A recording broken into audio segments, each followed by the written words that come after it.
Anti-Semitism is clearly on the rise in the UK and more broadly across Europe. Israel's assault on Gaza, which killed over 1,300 Palestinians, had many side effects. One of them seems to have been a rise in ill feeling not only against the Zionist state, but against Jews in general. A recent survey by the Anti-Defamation League revealed that nearly a third of Europeans blame Jews for the world financial crisis.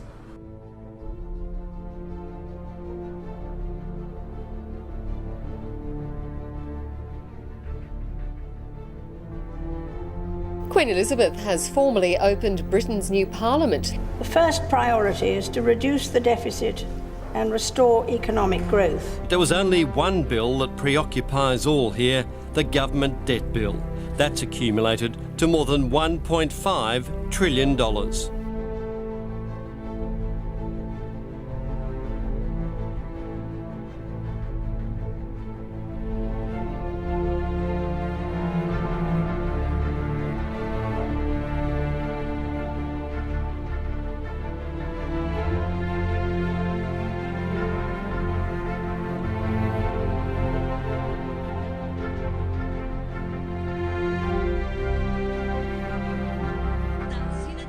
December 2007 and European leaders signed the Lisbon Treaty. Almost 2 years on and the final obstacle preventing the bill's implementation has been cleared, a green light from the Czech Republic's Eurosceptic president. The treaty not only promises to streamline EU politics by scrapping some nations' veto power, but also to create the posts of EU President and Foreign Affairs High Representative.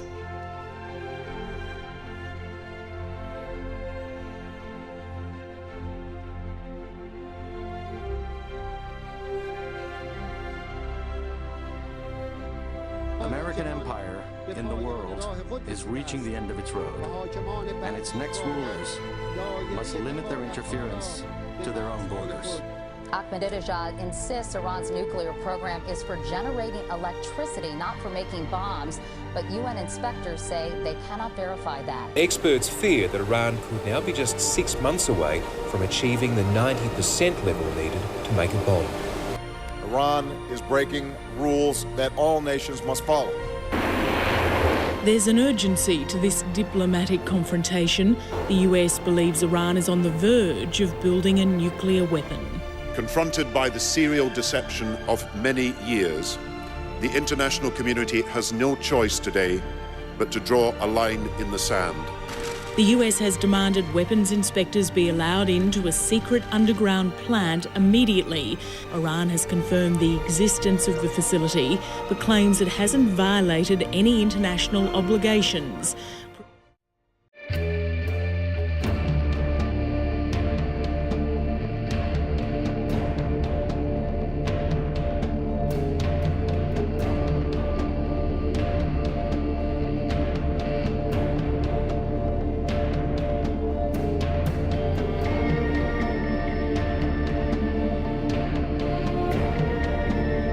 Georgia's president says Russia is attacking his country, dropping bombs and moving tanks into Georgian territory. President Mikhail Saakashvili says his forces shot down 2 Russian aircraft. The violence follows clashes this week between Georgian troops and separatist forces in Georgia's breakaway region of South Ossetia. A ceasefire agreement seems to be holding, but President Bush says he's concerned about reports that Russian troops moved into the Georgian city of Gori. Those are claims that Moscow denies. Mr. Bush says the U.S. stands behind Georgia's democratic government.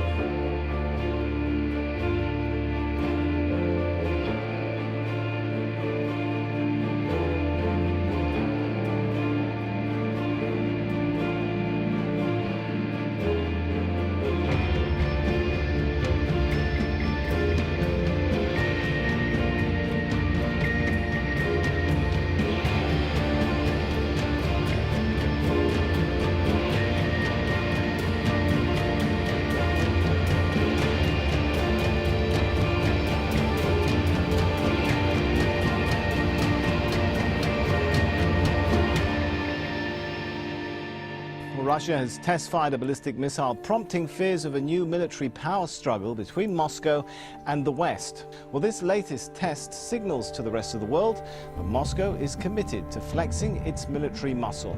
Russia's newest missile, the Sineva, was launched from an underwater position in the Arctic on the weekend. It then flew 11,500 kilometers to hit an area near the equator in the Pacific Ocean.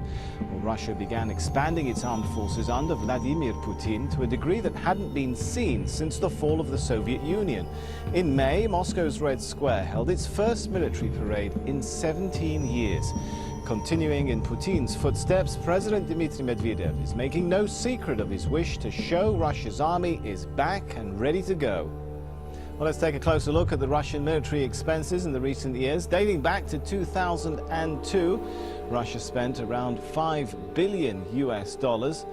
Well, 2 years down the line, in 2004, the number almost tripled to $14 billion. Well, last month, the 2009 budget that calls for a 25% hike in defense spending received preliminary approval. Now the figure we're looking at is $50 billion. Well, within a span of only 7 years, Russian military expenditure has increased tenfold. And this trend is not expected to change in the years to follow.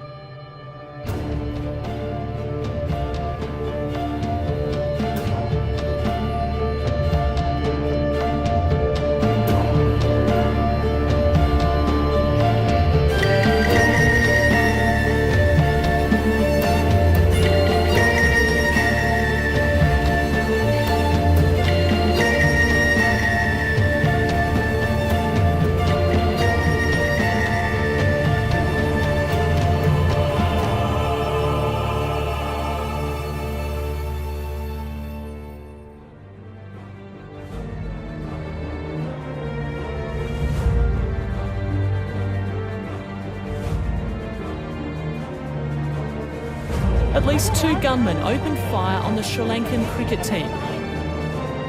The gunmen responsible for the Mumbai massacre, the 10 gunmen were told to kill as many people as possible.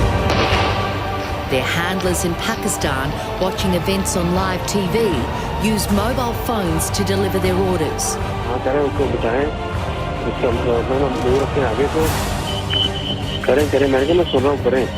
They wanted to stage a spectacle that was cruel and terrifying.